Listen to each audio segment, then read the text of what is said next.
Imagine ruling an empire so wealthy that it controlled nearly a quarter of the world's economy. An empire of magnificent palaces, powerful armies, and breathtaking architecture. An empire that built the legendary Taj Mahal and ruled much of India for over 300 years.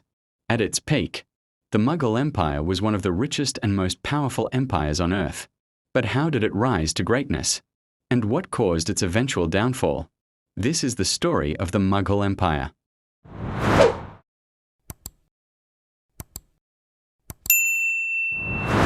In the early 16th century, northern India was divided among several kingdoms and rulers.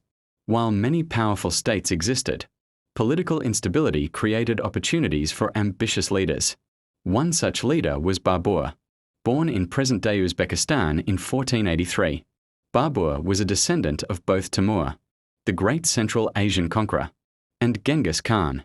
Despite his noble heritage, Babur spent much of his early life fighting to hold onto territory.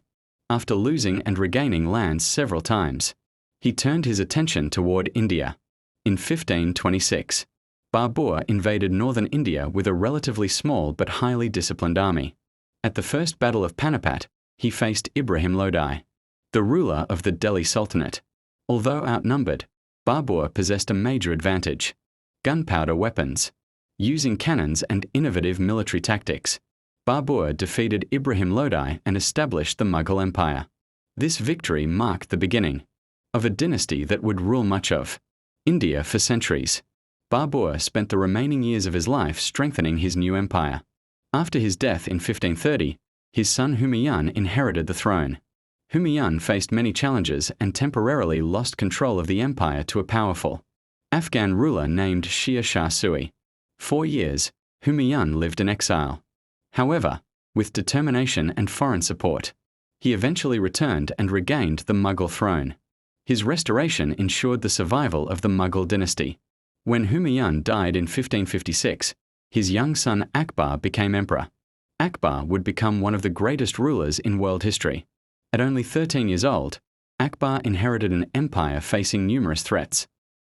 Yet through intelligence, military skill, and political vision, he transformed the Mughal Empire into a powerful and stable state. Akbar expanded the empire across much of northern and central India.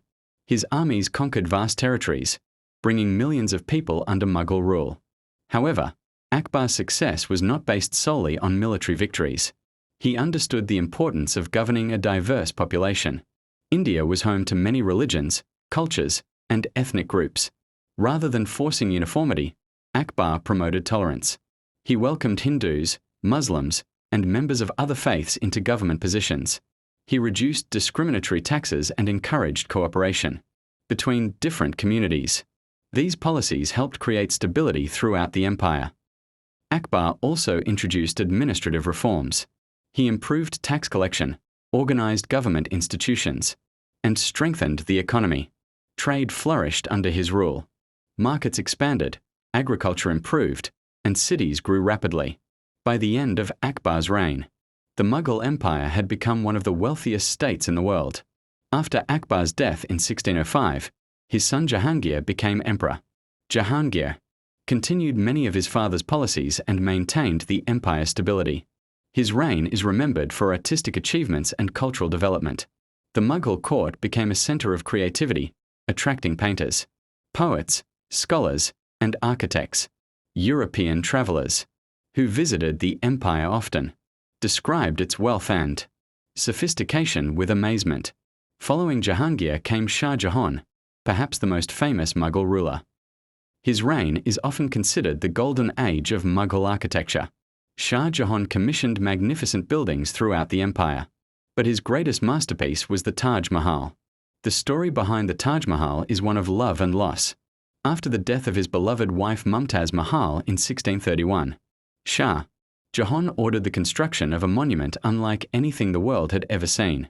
Thousands of workers, artisans, and craftsmen spent more than 20 years building the structure.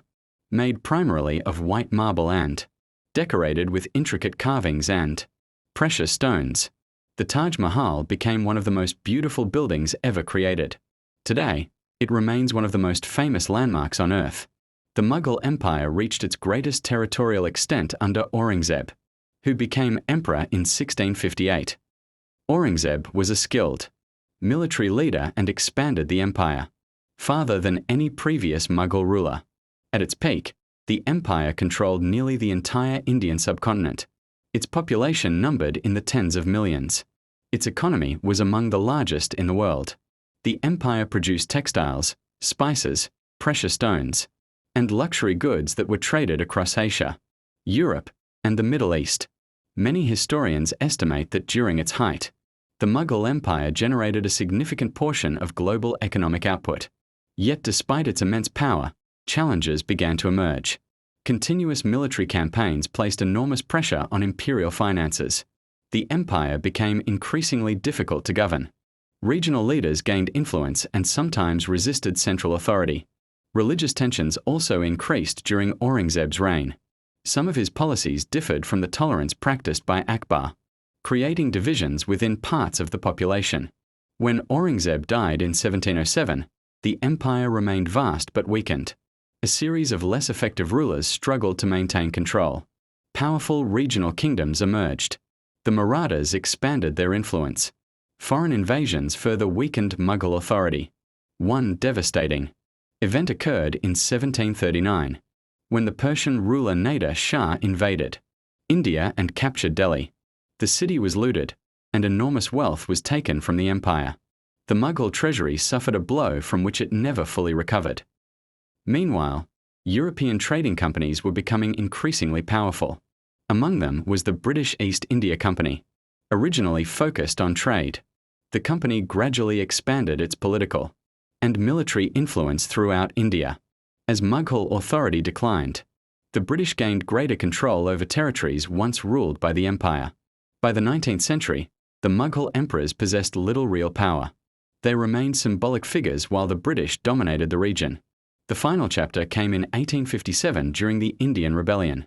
After the rebellion was suppressed, the British formally ended the Mughal dynasty. The last emperor, Bahadur Shah II, was removed from power and exiled. After more than 3 centuries, the Mughal Empire had come to an end. Yet its legacy remains visible today. The Mughals transformed Indian art, architecture, administration, and culture. Their monuments continue to attract millions of visitors every year. Their influence can still be seen in language, cuisine, architecture, and traditions throughout South Asia.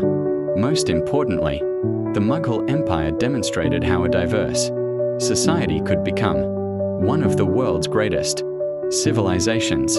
From Babur's victory at Panipat to the construction of the Taj Mahal and the rise of one of history's richest empires, the story of the Mughals remains one of the most fascinating chapters in world history. And even centuries after its fall, the Mughal Empire continues to captivate the world.